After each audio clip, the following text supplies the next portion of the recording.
சிதைந்து அழிந்து கொண்டிருக்கிற தமிழ் தேசிய மக்கள் பாதுகாப்பாக வாழ்வதற்கு போராடித்தான் ஆக வேண்டும் என்ற நிலைக்கு தள்ளப்பட்டு விட்டார்கள். இந்த வரலாற்றின் பேரடைப்பிலிருந்து பெரும் பணியிலிருந்து தமிழ் இளம் தலைமுறையினர் விலகிச் செல்ல முடியாது என்கிறார் எங்கள் உயிர் தலைவர்.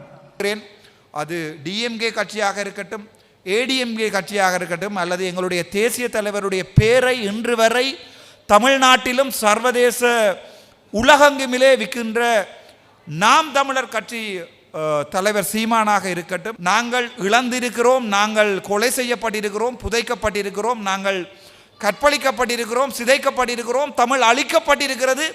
அதே வலியை சில பேர் சர்வதேசங்களிலும் தமிழ்நாட்டிலும் வித்து அரசியல் செய்கிறார்கள் என்ற போது எங்களுக்கு மிகவும் வலிக்கிறது. ஆனால் எனக்கு எங்களுடைய முதல்வர் விஜய் அவர்களை பிடிக்குவதற்கு ஒரே ஒரு காரணம், இன்றை வரை தமிழனின் வலியை வித்து அரசியலுக்கு முதல்வர் விஜய் அவர்கள் வரவில்லை.